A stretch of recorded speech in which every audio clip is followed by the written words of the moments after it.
Ba ba bum bum ba ba bum bum bum. That's not how that starts. I forget how the show starts now.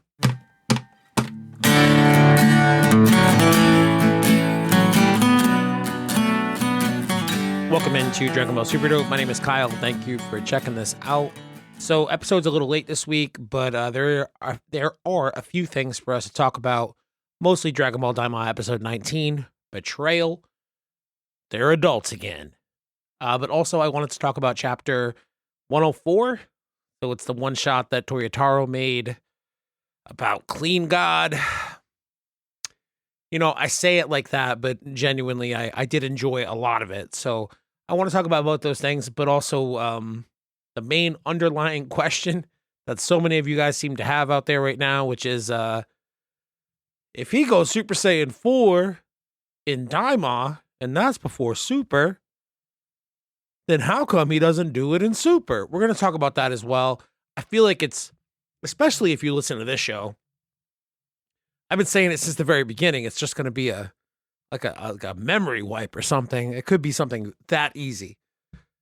But on the other hand, if they just decide to not do a memory wipe and nobody ever mentions this ever again, that's also a little status quo for Dragon Ball lately. So let's talk about episode 19 first, okay? I'm not going to read the synopsi that I've been reading from the websites. I just took some notes when I watched it through the second time the other day with Mike Norm. He says, "What's up to you guys?" Also, if I sound terrible, it's because I'm having a very tough time with my allergies today for whatever reason. I've been sneezing a bunch. Anyway, I just took a Zyrtec. Hopefully, it'll be under control soon. So Dragon Ball Daima 19, Betrayal. So at the last, the last cliffhanger of the last episode, they make the wish. Nobody knows what the fuck it is because Glorio's speaking a different language.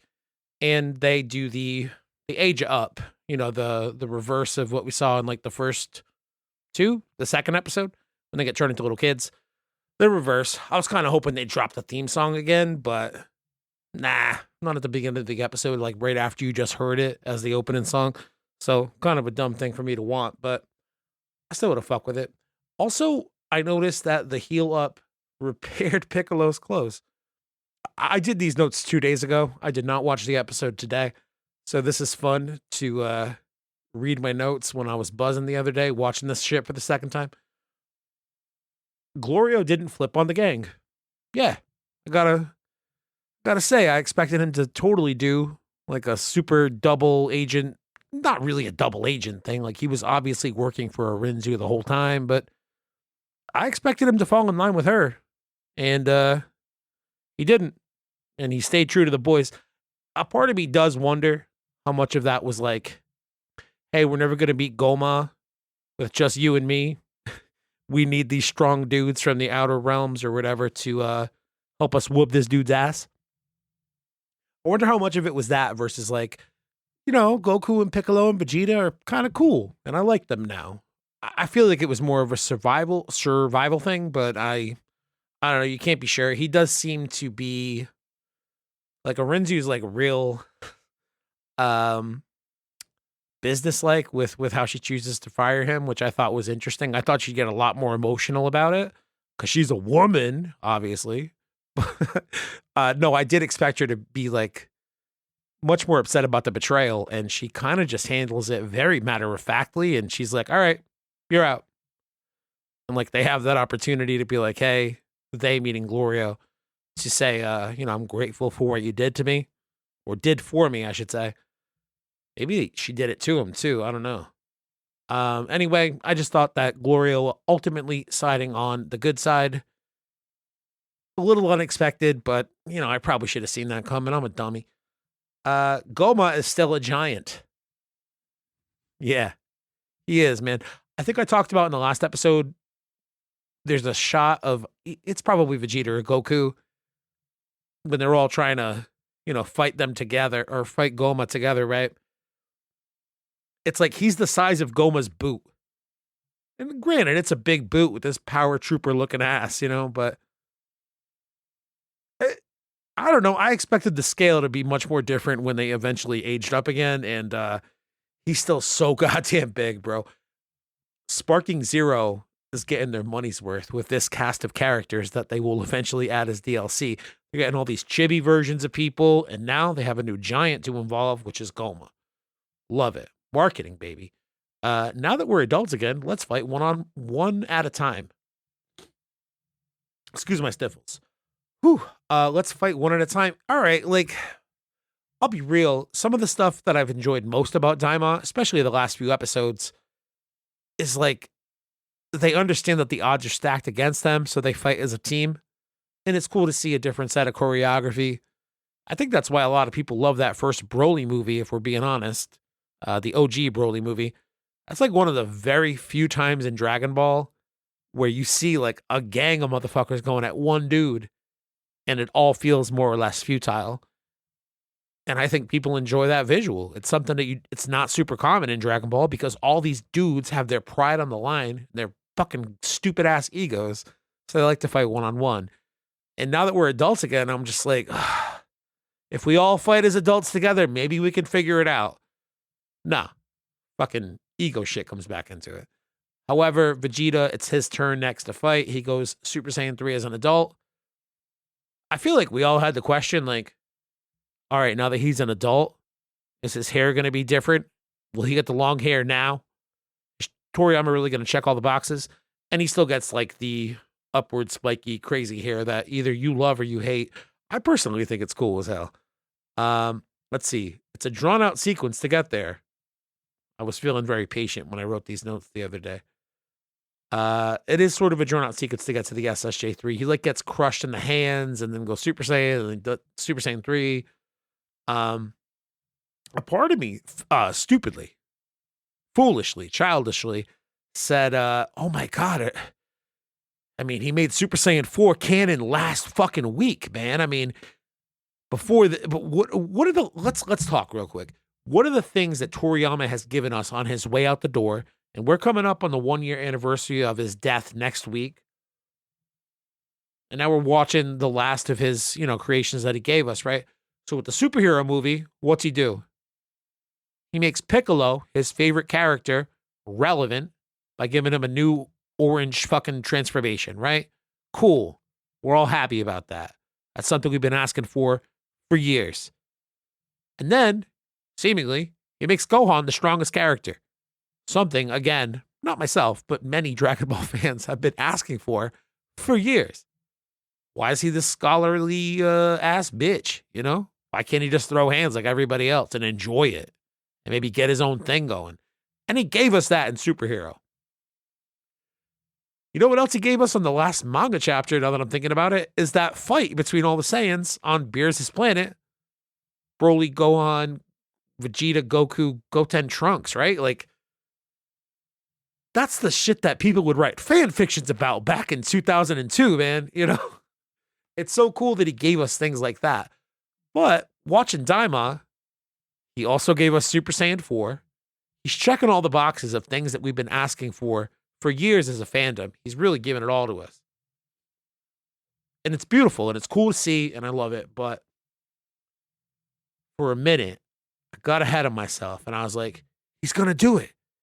He's finally going to shut people like me up and he's going to give Vegeta a win for once. Vegeta's about to kill this Goma bitch. And then no, that wasn't it, Kyle. You're a child. There are limits. This is Goku's story after all. Anyway, what else did I write? Over the top with the drawn out sequence. I thought maybe he'd get the win for once for a minute, and then I came back to reality. All true. There is a very cool moment in that sequence. I mean, the whole sequence with SSJ3 Vegeta versus Goma is very cool. But like in the back of your brain, we all know Super Saiyan 3 only gets you so far. You better end it quick or else you're going to run out of stamina being able to use that. There is a very cool, flip over the top of his, I don't know, like a backflip? Is that a backflip or a front? I think it's a backflip. A backflip, what do they call that? Axe kick to the top of Goma's head. Jesus, what a fucking sentence. that was a labor of love.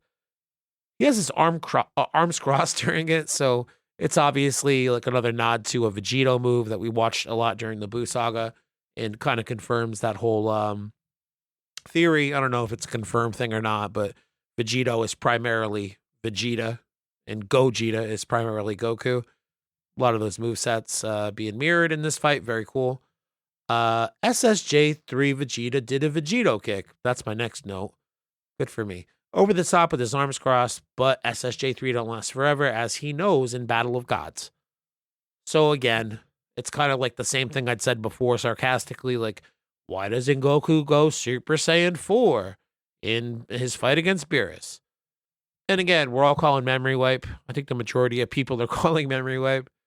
But even if they don't, it'll be one of those things where it's like, we realized it wasn't a thing, so we never really talked about it again. And I think that you could do that for Super Saiyan 4 and explain it away as easily as Neva did it. It was a demon realm thing, right? Goku knows that. Maybe at the end of the next episode, or the last episode, I should say, maybe he gets back to Earth and him and Vegeta spar or something, right? Like just at the end of Super, when he's like, hey, Kakarot, where's your Ultra Instinct? Maybe they get back to Earth and then do some sparring, and he's like, Kakarot, why don't you go Super Saiyan 4? He's like, I don't know, man. I guess that's a demon realm thing. And they never talk about it again. Could be similar with Super Saiyan 3 Vegeta here. Again, this is all prefaced by they don't do a memory wipe, which I think they may do. Super Saiyan 3 Vegeta understands, or I should say Vegeta at Super Saiyan 3, he understands that it's like not as good as his mastered Super Saiyan 2 form, and something that he can control completely, and it's not going to drain his stamina, in a really crazy way. So that's why when he hits it with Beerus at the party, he just kind of, goes to mastered Super Saiyan 2. I think I'm hedging my bets here, honestly, but I'm still banking on memory wipe. You can't go to the fucking demon realm and not ever talk about it again. Never mind. You know what really fucking sells it for me though is Nahare, Supreme Kai, and him having a real name, or they having a real name. There's no gender. I say that as a person who works with trans people on a regular basis. I should stop being a fucking prick, right? Anyway, excuse my sniffles. Neva winks at Glorio. Oh, he's the Toriyama avatar. So I think I said it a couple episodes ago. I firmly believe that Neva, I firmly believed, I should say, that Neva was going to be something that kind of helps the process, the plot get kicked off and maybe help it gets it resolved, I'd never expected Neva to join the main party, the main cast of this show. And it got me to wondering the other day, he is the dude who unblocked Super Saiyan 4 in Goku. And it is like a well-known fact that Piccolo is Toriyama's favorite character of all time, right? And he wrote this pretty well aware that he wasn't, I don't think it was like a known thing he was going to die, but I think he knew it was a very real possibility that he could die. And he was a man grasping with his own fucking mortality, feeling like the old guy in the room at 60 fucking 8. It's not even that old. Man, I can't believe it's already been almost a year. Upsetting. Anyway, I do feel like Neva is the Toriyama avatar in that he's goofy and he's a Namekian, his favorite race, presumably, because Piccolo's his favorite character. And he's like quirky doing some weird shit, but like he also just kind of makes the plot do the next thing that he wants it to do. And honestly, thinking about it that way over the last few days, it's kind of shifted my perspective a little bit on the entirety of Daima. Not that I haven't enjoyed it. I've loved the shit out of it. It's the most beautiful piece of Dragon Ball media we're probably ever going to get, save for the Broly reboot movie. That thing is so fucking good looking. But looking at Neva as a Toriyama avatar, I don't know. It kind of makes me appreciate him, appreciate the character as because like I say it enough. It's like power levels of bullshit. The person who's going to win the fight is going to be the guy who needs to come out on top for the sake of the narrative. And sometimes Toriyama's taken some very, you know, not underhanded, but like, well, that's kind of cheap. I can't think of any good examples right now, but I feel like you guys understand what I mean. So I'm not going to try to search for an example. My point is, whatever plot armor or like convenience that Neva brings to this story in Daima, I'm kind of okay with it, more so now than I have been to this point, because I finally made that connection that Neva is Toriyama. Whew. All right, let's get on to my next thing before I get more upset about Akira Toriyama. Oh, Vegeta did a cool final flash. That was cool. Looks like he broke the heavens, I said in my notes here. The next thing is I have a thing about the Tertian Oculus, because like there was a very clear indication that maybe that Vegeta just defeated him, and it's like, oh shit, the cloud breaks and we're in a whole new world because King Goma got the fuck beat out of him. But the Tertian Oculus, whatever its magic power is, it seems like Goma takes some damage to a point, and the Tertian Oculus kind of like automatically undoes it and pushes back equally as if the power that it's taking against it. So whatever the final flash does, it's like that plus more in terms of what it does to Goma's body, or I don't know. It's just like a plot device, so it's fine. Let's not get too caught up in the physics of it. Who gives a shit? I'm kind of disappointed in myself for having just talked about it as much as I did, if we're being real. But I did have a thought, and this is for the Chrono Trigger players, like all, I don't know, there's a handful of you guys in the audience that have talked to me about Chrono Trigger. The Tertian Oculus sort of reminds me of the final boss in Chrono Trigger. Chrono Trigger being a game that Akira Toriyama did all the, character designs for, and it's one of the funnest fucking JRPGs you could play on Super Nintendo. I had to give the fucking cartridge back to my friend who lent it to me for like a few years. And it's fine. I beat it like a handful of times, but I still could have beat it like 8 more different ways. And I'm sad I had to give it back. God damn you, Alex. Why did you make me give that back? My point is, the final fight in that game is against a character named Lavos. And there's certain like attack phases within fighting Lavos that you have to destroy other things to be able to inflict actual damage on him. It's actually these 2 statues to the left and right of them. And I think they're like big eyeball statues maybe, but you have to destroy them with, eyeball, Tertian Oculus. That's what makes you think of it, I think. We have to destroy them before you can actually do any damage. So I don't know. I thought that was interesting. And I don't know. I feel like this thing is more, it's obviously a Dragon Ball project, but I feel like he was not shy at all about referencing Chrono Trigger throughout this thing. And I fucking love it. And I'm here for it. Let's see. What else? Is the Tertian Oculus a Chrono Trigger reference? This is just me talking out loud my points and then rereading them to you as like a brief TLDR. TLDR. Too long, didn't read. All right, I had to work out the words there. I think I'm a little, what's the word? I know you just thought of the R word, but I'm thinking of dyslexic. Goku Piccolo plotting on how to get Vegeta out of the fight. Yes. Yeah. I don't know. I do like the fact that Goku and Piccolo have a couple of scenes of dialogue back and forth without getting into like the specifics of each of them.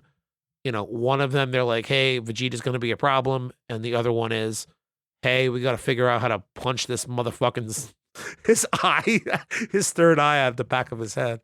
I just like that those 2 characters, after all these years, going back to what, like 1988, 1987, these motherfuckers have been beefing on television, became friends, best friends, some would say. Sorry to say that, Krillin and Vegeta, but Piccolo and Goku is 2 of my favorite characters, and to watch them, try to strategize together, and just like the mutual respect they have not only for one another, but also Vegeta, and understanding how they work. Like, I don't know, I say it sometimes, my favorite part about Dragon Ball is not the fights. The fights are cool, sure, but it genuinely, for me, is watching these characters interact after having so much crazy history and how they choose to treat each other. And these 2 having these conversations, and then also being like, oh, that Vegeta, What a pest he is. But Arinzu, she has the books, which got me thinking about Buffy the Vampire Slayer. I don't want to go down a Buffy rabbit hole right now, although I totally could. I think I'm due for a rewatch. They announced a reboot potentially happening at Hulu. I'm like 50-50 on the idea. The person who directed Eternals is going to be the showrunner. I think her name's Chloe Zhao. I could be wrong. Anyway, Eternals, not a great film. Buffy the Vampire Slayer, cool ass property. Sarah Michelle Gellar, I know she has great intentions. Eternals would have been a better TV show than a movie. This has been a long therapy session. I'll shut up now. My point is that Rinzu has the books, okay? So she has Ku go grab the book, and the book is how to basically, it's like a bunch of magical shit, but it gives the instructions on how to disable the Tertian Oculus. All you got to do is punch that dude in the back of the head 3 times in a row.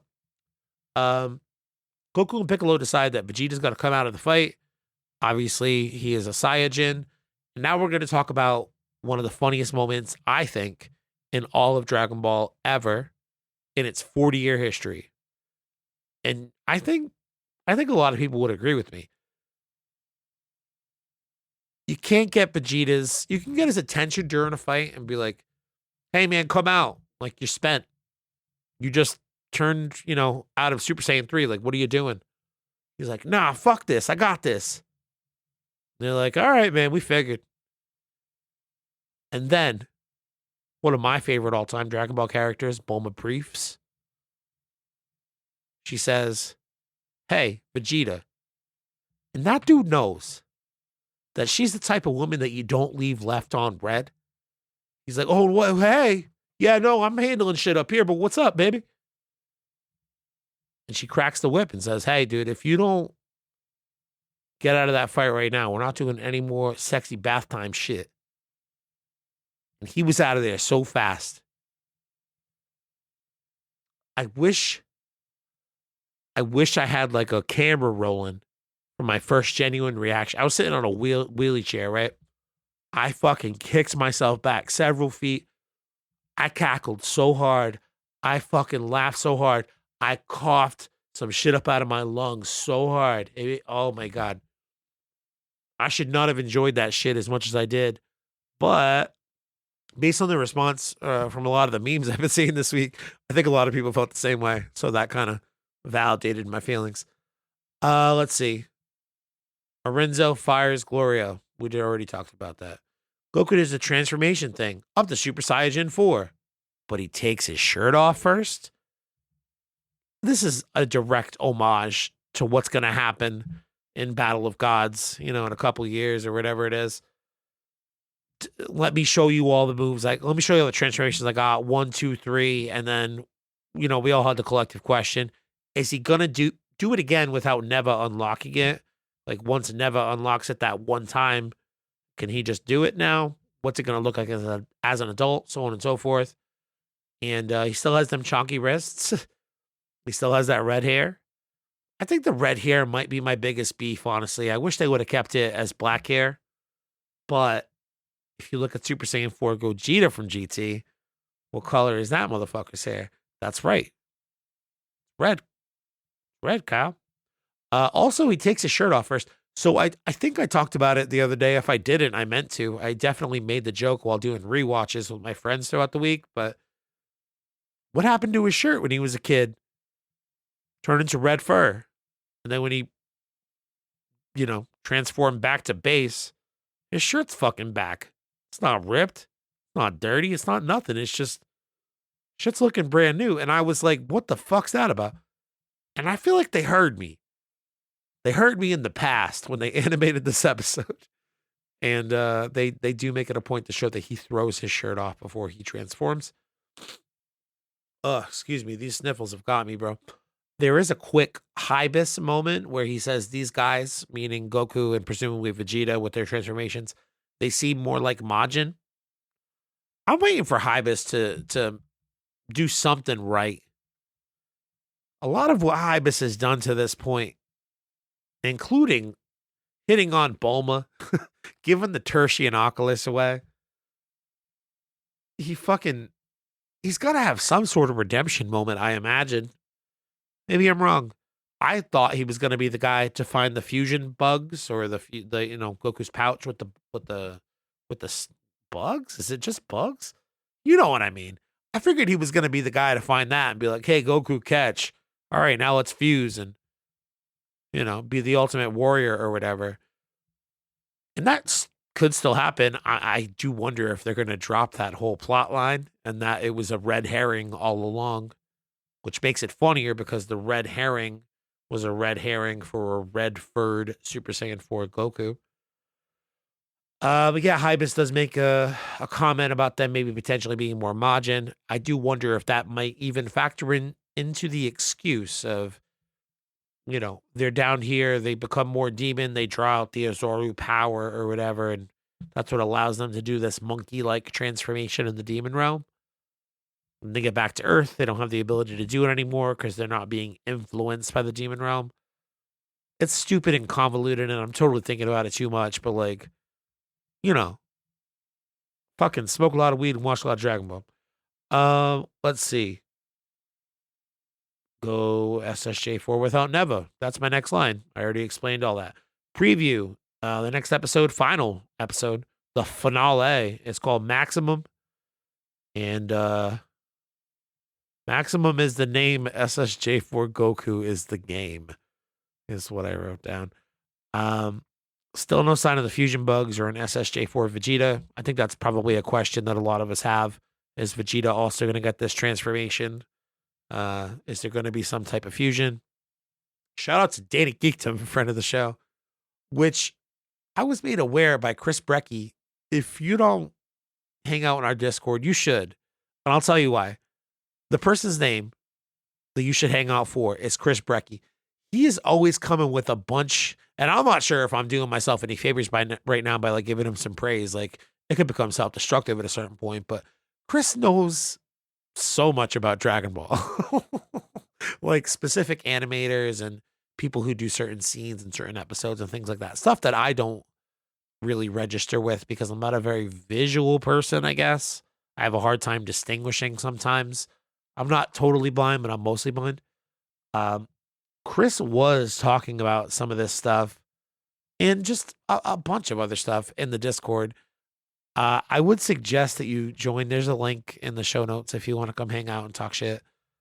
Why did I start in on Chris? Fusion Bug, Super Saiyan 4 Vegeta. I forget. My point is, well, he was sharing the character sheets this week about Super Saiyan 4. Either way, oh shit, that's why. Chris made me aware through private messages about some stuff that Danny Geekdom, friend of the show. There it is. I guess maybe early on he may have leaked some Daima spoilers. I have no idea if that's true or not. I don't know. If it was, I didn't catch it. I don't follow Danny on any social media outside of Facebook. We are friends on Facebook. He does not post there very often. I don't use Twitter. And that's it. I think he's very active on Twitter, but I don't know. I guess he's going through it a little bit. One thing I remember him saying, though, pretty early on, around episode 6 or 7, was if you're not watching this show live, week to week with the Japanese audio, you're waiting for the dub or whatever, you should avoid the internet in episode 18, 19, 20. Because you are going to see so much fan art of a certain character. I believe, I don't know if he said specifically a fusion, but I remember reading it and I felt that it alluded to a fusion. My point in bringing all that up is the dude has some sources, but if you don't see it for yourself from the Dragon Ball people know how to tease you and make you want to watch shit. They know what shit to spoil.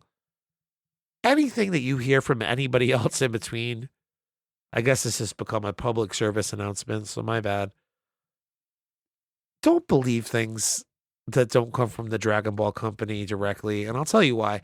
Those motherfuckers love to market things. When they want you to know something, You'll know it. Even if it spoils part of the story that they're about to tell you. I would rely less on YouTubers who claim to have connections. And I know that he does, in fact, have friends in production. Not, I don't know if they're directly in Japan, but he has people who work in marketing departments in other countries that license Dragon Ball stuff. He does have legitimate inside sources. So I don't know. I just wanted to bring that up real quick. Maybe we do see a fusion and it is this crazy thing that everyone's going to make fan art for the next 20 fucking years and it'll ruin it for all the dub people. But I digress. Let's talk about chapter 104 real quick. And I mean real quick because I've already talked way more than I intended to talk about this today. But the Super Saiyan 4 thing for Daima was ruined for me because people can't fucking help themselves. And I guess this kind of ties into the marketing thing that I was just talking about. The leaks came out, I think, on a Wednesday or a Thursday. And then the chapter came out the preceding day of the full thing. And the leaks is a thing that if you read the manga month to month when it was running, you expected that shit. Not the day before that the whole chapter came out. Usually it was like a week and you saw a couple of things that made you go, oh shit, I can't wait to see what happens. This looks cool. For whatever reason, they leaked panels the day before that more or less confirmed that in this chapter, it would be revealed that Gohan would be Clean God. And it's funny in a few ways, and I'll get there in a second, but all you fucking cunts that are trying to make a couple of bucks on a Facebook page by being the first pieces of shit who post spoilers before the chapter's out. You're posting spoilers of the spoilers. I fucking hate you. I hope you die. I genuinely mean it. And I've started to actually block all of your pages if I realize that you could potentially spoil something for me. So that feels good. Taking a little freedom back, you know? I can wish death on people up and down all day. But blocking them, that helps, I guess. Without getting like super specific about the plot of this one, because it's not much of a plot. It's a very much, perfect little self-contained one-shot story. Goten and Trunks get inspired by Clean God to be superheroes. They do reference the fact that Gohan used to do this shit when he was their age. And, they make up their own. They borrow Gohan's moniker and, update it for the modern day with X1 and X2. I'll be real, it kind of addressed one thing that genuinely bothered me. And again, what we're talking about in this one shot, it is a prequel to a movie. The movie is Dragon Ball Super Superhero. The prequel is those 3 long-ass fucking months of Toriyama apparently being unable to do anything for his goddamn self because he was about to die. And we get a prequel to the superhero movie wherein Goten and Trunks, do their own superhero routines. Very reminiscent of the Saiyaman filler stuff that we see in DBZ. This is the prequel even to that prequel where they first get interested in Clean God. I do remember thinking back then, it's like, how are you going to call yourself Saiyaman X1 and 2 and be like, oh yeah, that Saiyaman shit was kind of lame, Gohan? Well, what's that about? You're borrowing his name. You're borrowing his whole MO. What are you talking about? That sort of disconnect bothered me. And I'm sure I'm not remembering it completely, but I remember that being the thing that I took away from it. So it is very cool to have Gohan actually be the person to inspire them to go do the thing that Gohan used to do that they said Gohan was lame before. Kind of a long, weird, warped sentence, but I do like that piece of it.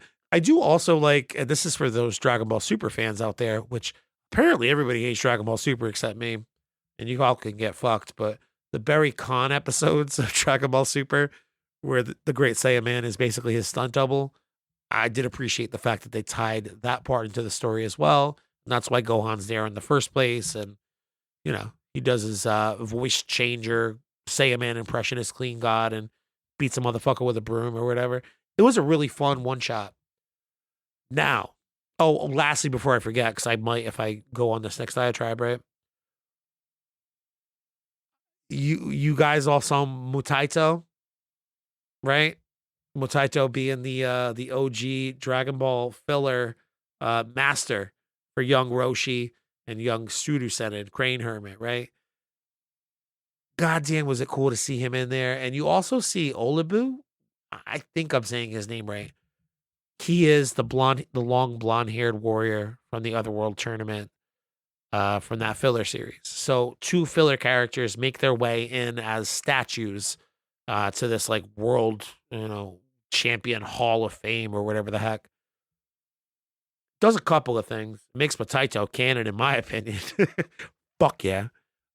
But Olibu, I don't remember. And I think they may have, in the OG funny dub, I think they called him Hercules, although I could be misremembering it. And they compare him to Hercules. And that's why I just attached that name to him. What I'm seeing here is that his name is Olibu, Olibu. He's in there as well.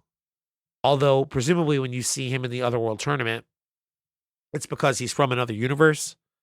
So I don't know if it's just like a fun little nod to the fans and people who, love the filler shit from the anime as much as they love the canon story from the manga. But it was very cool to see them in there as well. And it gets me to my greater point, right? I've said it a bunch. I feel like I've said the words, I've said it a bunch. I think this is the fourth time I've said it. But Toyotaro is, he's one of us. He is a fan of Dragon Ball through and through. He is not Akira Toriyama, in that Akira Toriyama can feel a little disconnected from his work, or maybe doesn't let the constraints of a thing that we all fuss about called canon. He doesn't really let those constraints hinder whatever story he wants to tell. Toyotaro, on the other hand, he's not just a Toriyama stan, he's a Dragon Ball stan. All of it. All those filler episodes, all the video game content, anything really. It's a vast media franchise.